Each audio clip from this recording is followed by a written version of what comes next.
The White House has cut funding to 7 Australian universities after they were sent surveys to see if joint research projects aligned with Donald Trump's agenda. Academics were asked whether they have ties to communist or socialist parties, receive funding from China, and it only recognises male and female sexes. US funding for $600 million worth of research efforts are now in jeopardy. Researchers are calling on the Albanese government to step in and prevent any further grant cuts. The Australian Education Department says the total amount of funding cut by the US is unclear. Why are we funding Australian schools? This is, I swear to God, you know, no matter if you disagree or agree with Elon Musk and Trump and stuff like that, what I love the most is that shit is coming to light. Like, for years, I don't know about you, but for years, since a child, we've always complained about the government misusing our money. Where's our money going? All this shit, but we've gotten crickets. We've not heard a thing about where's our money going. You know, we complain about potholes, streets, all this shit. But we constantly wonder, where's our money going? Where's our taxpayers' money going? And only under Trump is that we're seeing the insanity. I don't care if it's $1. It's insane that our money is not going to the American people, but it's going to other countries. It is insane.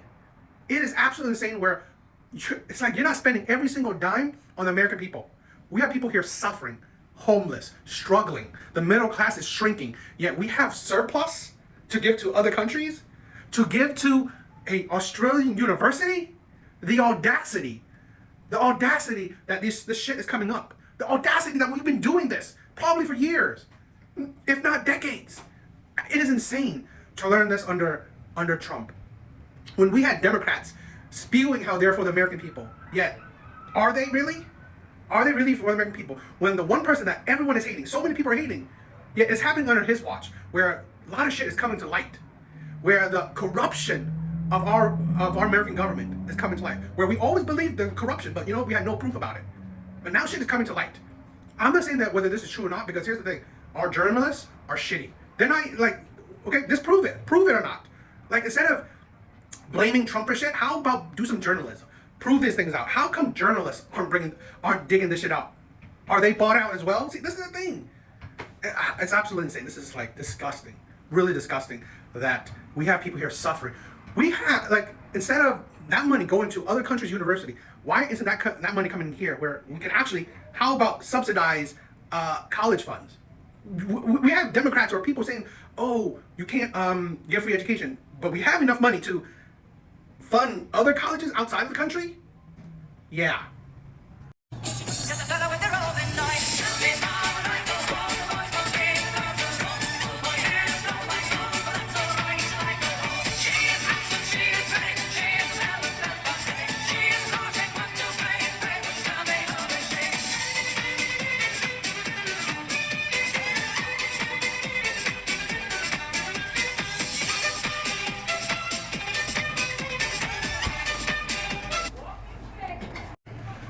Maybe I'm alone in this.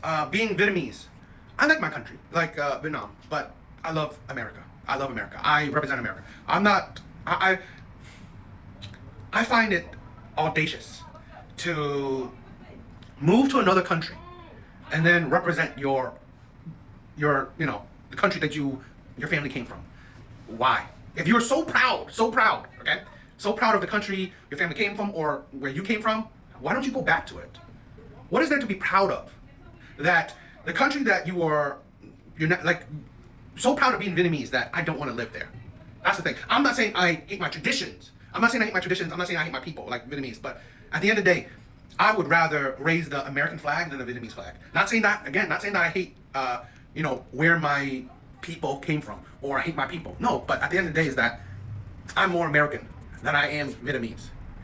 That's the thing where I find it disrespectful to the place that you are living in, that it's like I saw so many flags of other countries. It's insane to me.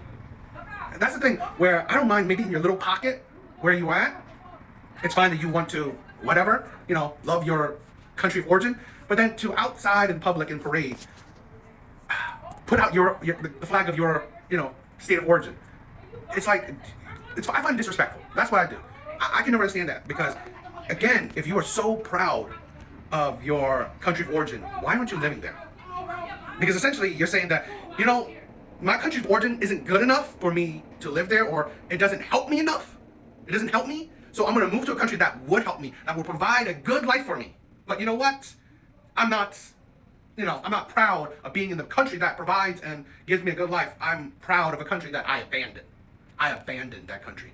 My family abandoned that country.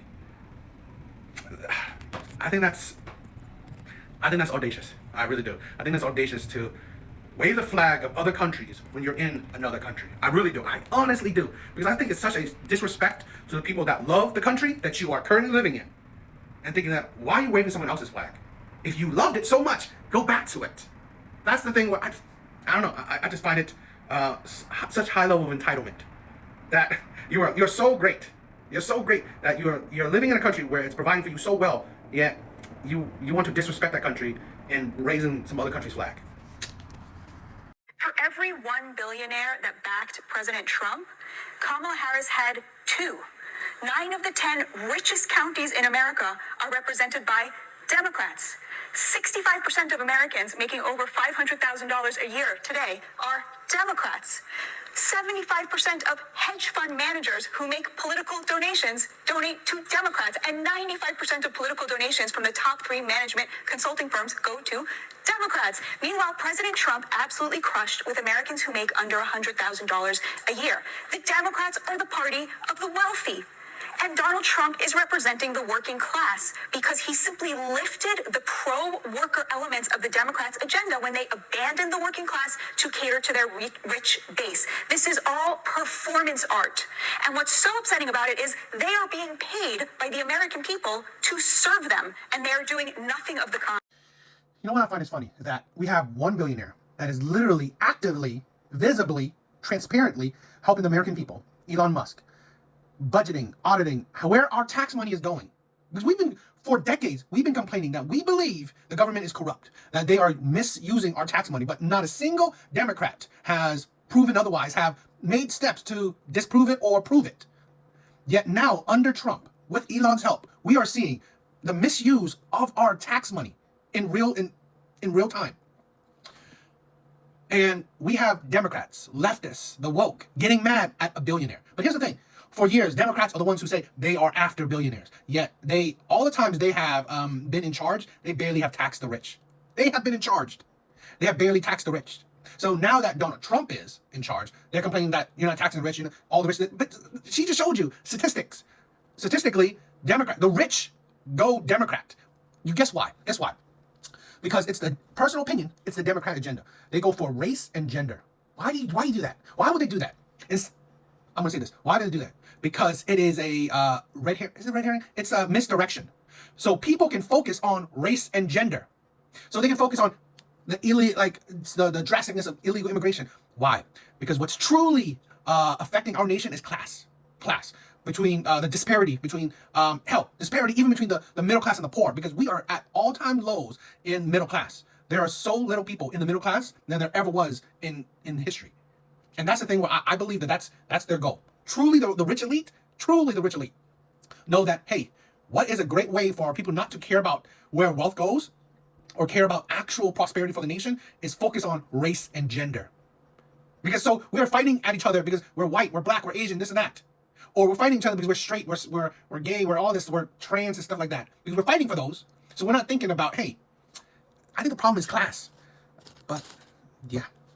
Do you see anyone, I mean, right now we're seeing AOC and Bernie Sanders on a tour pushing, leftist populism. Do you see anyone on the left reclaiming your vote as a MAGA leftist? No, I really don't. Because when AOC and Bernie go out there and say, we are the real left, we are against the establishment Democrats, what is their economic answer? It's more welfare. It's raise taxes on the rich and redistribute that and make everybody poor and dependent. Working class people hate that. Yeah. They don't want to live off the government. They want an economy like the one that President Trump is building right now that protects their labor and raises their wages by controlling the border, limiting the supply of labor, by imposing tariffs so that the products of their labor are competitive in the global market. Notice how he wants to talk about Trump's past, but not Bill Clinton's. Can I ask you, is there any part of you as a mother of 2 daughters that this is the man who talked about grabbing women by the Is there any part of you that feels this is not my guy? I don't want this guy to be talking like this about any woman at all. Do you not despair for the future in any ways? Sweetie, I would rather be grabbed by the pussy than have a pussy for president. And you're happy with that language? I'm very happy with that language. Look,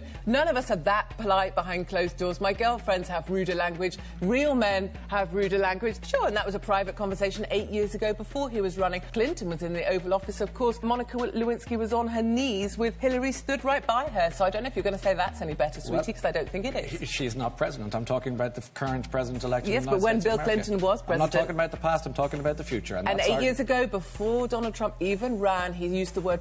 I'm not offended. You are. You deal with your issue.